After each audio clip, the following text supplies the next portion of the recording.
bueno, primero daros las gracias por estar aquí, por acompañarme en esta charla y sobre todo me vais a permitir que le agradezca a la organización el que nos hayan invitado a poder hablar de un personaje como Jesús de Aragón y de su obra, que la verdad pues, es muy destacada, muy interesante y ha caído prácticamente en el olvido, aunque en los últimos años sí que es cierto que se empieza a reconocer y hay ciertas iniciativas que están, como esta, que están permitiendo que Jesús de Aragón, pues por lo menos ocupe el lugar que merece en la literatura española. Decir así brevemente de su biografía, pues que él nace en Balsaín, que es un pequeño pueblo de la Sierra Masegoviana, y pues bueno, un poquito hay que también reconocerle como autor castellano-leonés y en lo que nos toca.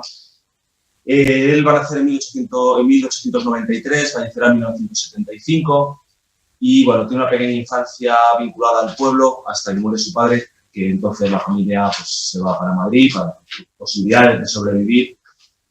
Y comentarle pues, que él va a estudiar ingeniería, es una persona pues, bueno, tranquila, tendiendo a conservadora.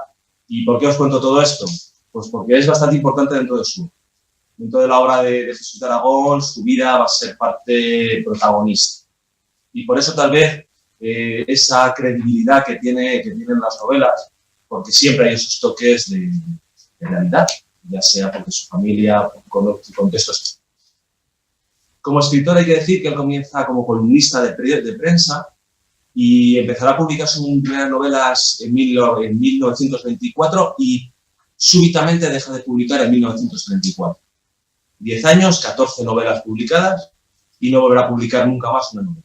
Va a publicar posterior, después de la Guerra Civil, sí que publicará manuales de contabilidad, pero ninguna novela más. Esto pues se puede ver a muchos aspectos, a algunos toques, pues ese toque un poco de aventuras, un poco gótico que tienen algunas de sus novelas que no están bien vistas desde la dictadura y desde el gobierno de Franco, no estaban muy bien vistas y posiblemente por eso él opte por dejar. Pero no es su primera novela, realmente no la publica en 1920. Dicho eso, les engaño. No voy a entrar mucho en el tema, porque la charla que viene a continuación va a tratar también esto. Él va a publicar su primera novela en 1923, La Torre de los Siete Jorbados, que aunque todos la sabemos que es de Carrere, que siempre ha sido así, cuando Neville la adapta al cine, era la obra de Carrere, pero esto no es cierto. No es cierto. Carrere realmente le encargan una novela y lo que hace es coger una pequeña novela corta, casi un cuento que ya había publicado, le mete muchísima paja y se lo entrega al editor. El editor se da cuenta, por supuesto, y no puede publicar. Y como ya había recibido un manuscrito de Aragón, lo que hace es pedirle que haga algo que sea válido. Si consigue algo bueno, le publica todo lo que tenga escrito. Y él, pues obviamente, se lanza a esa aventura, con muchas anécdotas, con cosas bastante curiosas. Me temo que por tiempo tampoco podría estar a contarles mucho, pero hay algunas anécdotas que llevan a darse cuenta de que la obra solo Jesús de Aragón sabía realmente cómo estaba editada y cómo debía ser editada. ¿Qué ocurre? Que él lo que hace es cortar la novela en dos y la rellena para darle un sentido y que sea una novela. Y entonces, de los 30 y tantos capítulos que hay, más de 2/3 de esos capítulos salen de la imaginación de Jesús. Prácticamente la totalidad de la obra es suya. Y no ha sido reconocido realmente hasta las últimas reediciones en las que ya los prólogos sí que reconocen que no es una obra exclusivamente de Carrere. A raíz de ahí, pues bueno, le empiezan a publicar sus novelas, primero en una editorial, tiene muchos problemas porque él donde consigue triunfar es en Francia y especialmente en Hungría. En Hungría triunfa a lo grande, pero la editorial no le paga mucho. Dice que como esos son libros vendidos en el extranjero, él no merece cobrar esos derechos porque como no es dinero ganado en España, no es para él. Y la editorial se queda con todo, con lo cual le rompe el contrato y se va a la editorial Juventud. Es donde realmente luego le van a reeditar algunas de sus obras y es donde va a editar las novelas más importantes de su carrera. Entre ellas obras como La sombra blanca de Casarás, que posiblemente sea el punto un poco cumbre de su literatura. Hay que decir que a él le van a conocer durante la época, y eso viene potenciado también por él mismo y por la editorial Juventud, como el Julio Verne español. Si vemos los títulos, pues títulos como puede ser 40.000 kilómetros a bordo del aeroplano fantasma o Crepúsculo de la noche roja, ya los propios títulos nos llevan a Julio Verne y acordarnos de ellos. Algunos de ellos realmente, si los vemos, es que les ha cambiado una palabra. Lo que ocurre es que, bueno, luego hay mucha imaginación y mucha capacidad por su parte. Hay, por ejemplo, críticas en la Books Award de la Universidad de Oklahoma de 1934, ya su obra, o sea, que llegó a tener una difusión importante, pero es interesante ver algunas críticas que le hace La Vanguardia. En La Vanguardia hay críticas donde, por ejemplo, habla de algunos de sus libros y le dicen, se puede observar en su obra que es un gran conocedor del mundo, un gran viajero. Jesús de Aragón nunca salió del binomio Balsaín-Madrid. O sea, todo se lo inventó o lo sacó de mapas, no hizo más. Pero llega a tener esa capacidad de crear tan grande que hay gente, hay periodistas que los leen y creen que realmente conoce esas zonas. Tira mucho de tópicos, pues. Y bueno, es ahí donde va creando esa cierta leyenda y ese. Todo esto, pues también hay que entender que él cría a sus hijos pues, viudo, él enviuda, y al mismo tiempo que esto está trabajando, dando clases, cuida a sus hijos y además por las noches escribe novelas. O sea, es un personaje curioso cuanto. ¿No? Y ahí, entrar un poquito, sí que, si me lo permiten, me gustaría pues entrásemos un poco más a hablar de La sombra blanca. Entre varios de los motivos, pues que es una de sus obras más importantes, pero también que es una de las pocas obras ahora mismo que es fácil de conseguir. La mayoría de ellas no se volvieron a reeditar, solo 3 se reeditaron a principios de los 90 y ahora mismo la única que hay en circulación es La sombra blanca. La sombra blanca además demuestra muy bien esa forma de ser de Jesús de Aragón. Es una obra en la que es fácil encontrar, por ejemplo, algunos aspectos que si leemos La Torre de los Siete Jorobados nos van a llevar a pensar en él. Usa elementos y algunas tramas que recuerdan muchísimo a La Torre de los Siete Jorobados. Esta obra, pues bueno, se ambienta en la zona de Balsaín, una zona que él conoce perfectamente. Tiene referencias constantes a personajes que, no sabiéndolo, damos por hecho que son personajes que él ha ido creando, que están muy bien creados, que están muy bien construidos, pero es que en realidad algunos son sus hijos, otras su mujer, el cura del pueblo, un vecino. Él mantiene un vínculo con el pueblo toda su vida. O sea, el último viaje que hace a Balsaín me parece que es en 1974, muy poquito antes de morir. O sea, que él visita el pueblo de su infancia constantemente, mantiene la red de amistades y de conocidos, con lo cual va a crear un ambiente. No sé si conocen la zona, si no la conocen, pues bueno, es una zona boscosa, de pinares, zonas bastante abruptas de montaña y con una historia bastante importante. Entonces, en ese pinar vamos a encontrar muchas edificaciones, palacios, y eso, pues claro, un ambiente perfecto para una novela de corte gótico. O sea, hay que pensar que, bueno, Casarás no deja de ser ese convento que inventa, templario, que bueno, es un sitio que es espectacular. Me gustaría que os enseñar una foto, porque es un lugar en un pequeño promontorio en mitad del Pinar, donde se puede ver un poco de Segovia, pero sobre todo el valle, en ruinas, y es perfecto para inventarse esta historia. Él maneja muy bien dentro de La sombra blanca de Casarás, aparte de su propia realidad, la historia y el mito ya creado. ¿No? Va a manejar, no existe nada parecido previo, o sea, no es que algunas veces se oye que él coge una leyenda y la reescribe, es falso, no existe nada. Existen algunas leyendas templarias, pues bueno, vinculadas sobre todo a la ciudad de Segovia, pero igual que existen prácticamente en todas las ciudades, ¿no? Existen algunas leyendas pues, de por qué surgen o por qué existen determinados montes o algunas zonas. Pero bueno, son leyendas muy típicas, muy habituales, que con ciertos matices más regionales podemos encontrar en todos los sitios. Él va a crear, pues, jugando muchísimo con la leyenda negra de los templarios y jugando un poco también con la propia historia de la orden, con la historia de la zona, crea una novela realmente interesante y de aventuras, gótica, con todos esos elementos que tienen una novela de la época. Y bueno, lo que termina surgiendo es una historia de caballeros, fantasmas, templarios, unos templarios que nunca estuvieron en la zona, aunque mucha gente sigue creyendo que sí hubo templarios desde que desaparece la orden hasta que aparece la primera edificación conservada en el valle, pasan 250 años, con lo cual nunca estuvieron allí. Alguno pudo que pasase porque hay una vía romana que pasa muy cerquita, pero más que de paso no lo sé. Y lo que sí que crea es un impacto en el imaginario popular impresionante. No pueden llegar a imaginarse lo que surge. La gente ya da por hecho que es una leyenda cuando todo surge de aquí. Pero es que en los años 40, época dura, pues el tesoro templario siempre surge y nunca se sabe dónde está. Bueno, pues en los años 40 hay gente que salía de su trabajo a mediodía, cogía el libro, se iba al monte y buscaba el tesoro, convencido de que la historia era una historia real, o sea, que aunque hubiese mucha ficción, hubiese fantasmas, había un pozo de realidad que podía llevar a salvarles darles una vida más que digna en un futuro.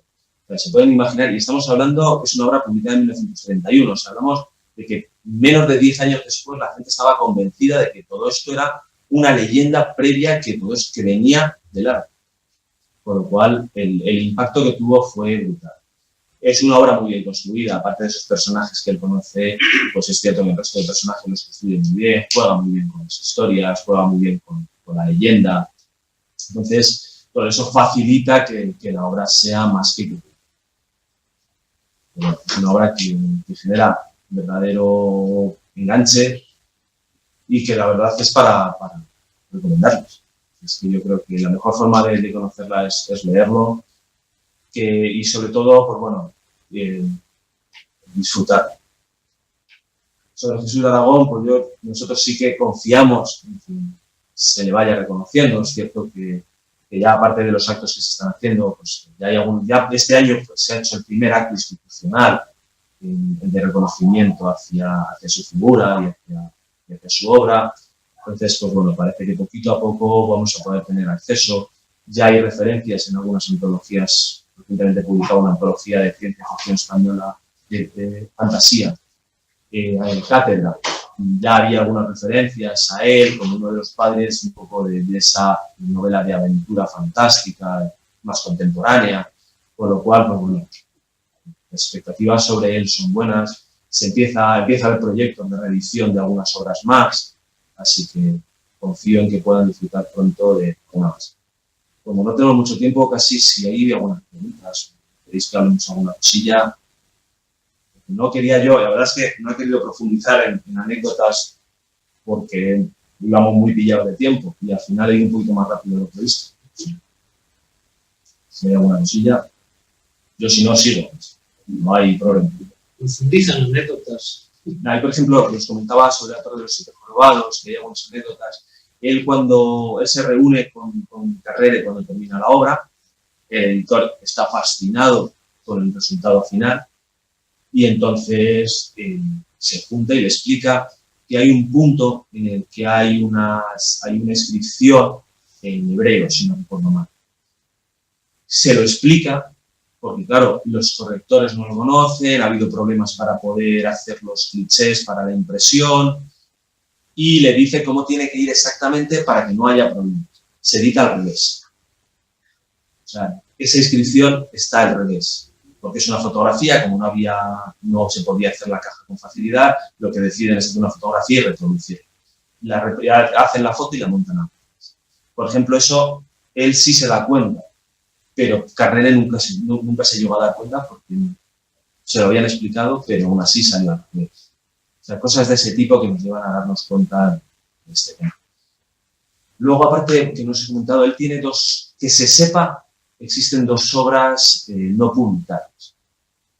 Una de ellas es una especie de biografía de su mujer que escribe cuando fallece y bueno, parece que tampoco a él le apetecía mucho, y la escribió en homenaje a ella, pero nada más.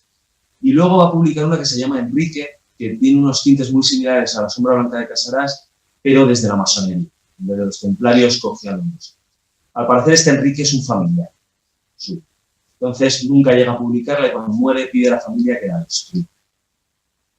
Porque claro, teme que se publique en algún momento, salga a la luz y hayamos problemas familiares porque él ha escrito un libro sobre masonería tal y inspirado en un familiar.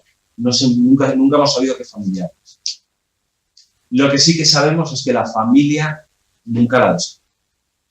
No ha aparecido, pero al menos conscientemente nunca se describió ese monstruo. O sea, algún día puede que tengamos un inédito a publicar. También es cierto que la familia lo está buscando y no lo encuentra por ninguna parte. Sí que dicen que, bueno, claro, al final son muchos años. Ha habido cierto, aunque la familia sí que ha reconocido siempre la figura de quienes quedan vivos son los nietos, le reconocen, participan en muchos de los homenajes, pero hubo una época en la que hubo cierta probablemente también venga de lo mismo que les comento. Muchas familias que prefieren que todo esto, en una época compleja, pues que todo esto se vaya un poquito al cajón de los recuerdos y no vaya a ser que como el tío o el abuelo o el primo o el padre había publicado y había escrito libros sobre aventuras, fantasmas, fantasía, a ver si luego vamos a tener problemas. Hay tintes en la novela, en La sombra blanca de Casarás sí que hay algunos tintes un poco que buscan ser eróticos, ¿no? Pero ahora mismo lo leemos y es algo muy naif, es algo muy infantil.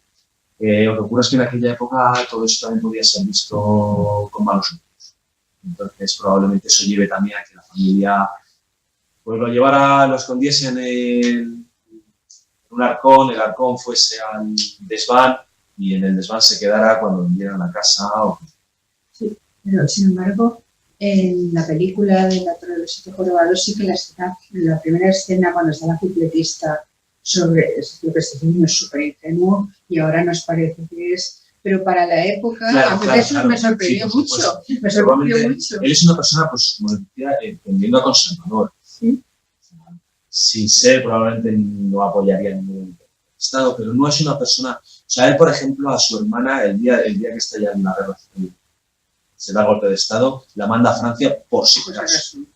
Por si acaso. No sabe. O sea, él sí era conservador y posiblemente, aunque escribía eso en la época, por supuesto, esos toques de erotismo, no había otra que al final, claro, todo tiene ese componente y es posible que él deje de publicar en el 34, tuviese algo más publicado, a lo mejor tuviese en mente publicar algo más y con el de la pero es que la película creo que es del 40 y tantos, 40 y tantos, que ya era, ya no estaba, ya había pasado la guerra y ya la cosa se había normalizado, pero claro, la censura y yo digo, no es una escena explícita, pero eso te sorprende mucho porque no acaba de, ya solamente por el tema de la cupletista, pues sí, la ponen como una santa, pero no. Sí, pero bueno, tiene ese toque, aquí pasa un poco igual, es ese erotismo. Sí, bueno. Pues eso, tirando infantil. Ahora mismo lo tiran infantil, es algo muy sencillito, pero posiblemente eso es algo que le lleve a dejar de publicar. También, pues hombre, es una vida compleja, difícil, son 4 o 5 hijos los que tienen. O sea, que es difícil siendo viudo, siendo él el único que trabaja. Va a ser, además, en esa época es cuando comienza a trabajar para la editorial Aguilar, que es quien va a montar todo el sistema de contabilidad, todo el sistema económico de Aguilar. O sea, que es verdad que también ya puede que les ayude también el trabajo. Y luego ya, pues bueno, con la edad probablemente lo de ponerte a escribir durante toda la noche, pues ya no era tan fácil. Bueno, no sé si hay algo... ¿Tienes datos de la tirada que se manejaba en las novelas folletines que sacaba de este hombre, de Jesús de Aragón? No te puedo decir. La verdad es que ahora mismo no conozco el dato. Pues sí, no creo que sea muy complicado saberlo, pero... Sí, sí tiene que estar. Es que siempre me sorprende porque, claro, hablando de literatura popular, por ejemplo, el Coyote manejaba unas cifras bestiales.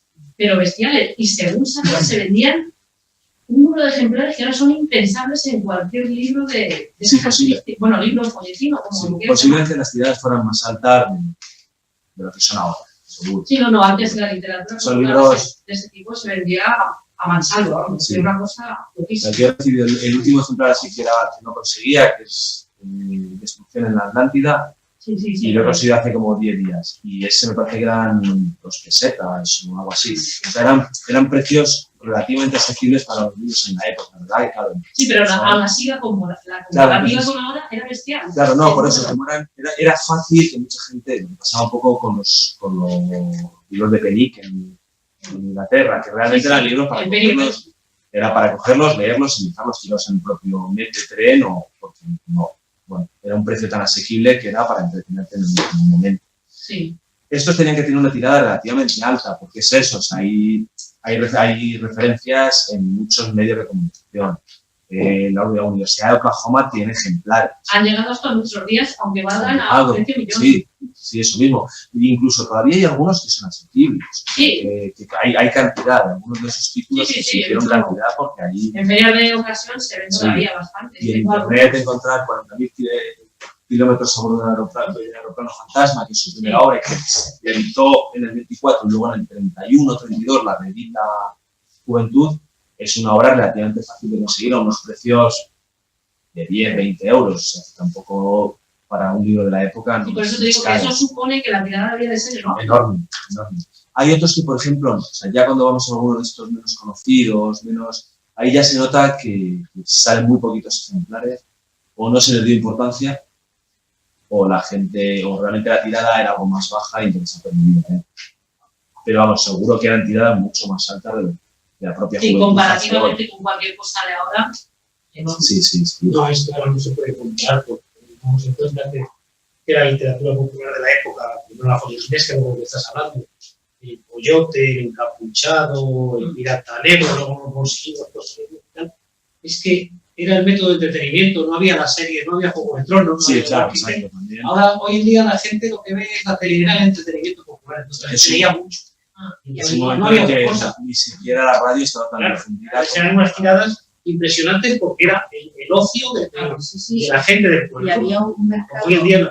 bárbaro de intercambio. La Igual gente también, sí. intercambiaba En todas estas sus obras, novelas. en las obras que se pueden conseguir de la época se nota. O sea, en el Sí, desgaste sí, se sí. nota que son libros que han pasado por Por muchas Martín manos, Mann, sí. puede ser que lo haya leído y no más. Es que hasta hace poco se intercambiaba. Cuando yo era Intercambiaba, pequeña, cambiaba a duro los tebeos. Exacto. En mi barrio había dos librerías papelerías y los cambiaba a duro, porque claro, no tenía Me acuerdo, dinero como para estar comprando. mi abuelo iba y se llevaba su montón de novelitas. Las Era novelas, la sí, fuente sí, de aquella- Estefanía, Sí. ibas por el montón Y era un poco, y eso volvías a fue un casa. poco la pervivencia de El ocio, de la época. Fue un poquito por ahí. Bueno, pues se nos ha hecho la hora. Darle las gracias. A ti. Y nada, ahora sí que, bueno, no he podido hablar, no sé, os van a contar de la torre de los sitios probados, pero seguro que es interesante y espero que a lo mejor alguna cosita un poco más, que es curioso. Gracias. Muchas gracias.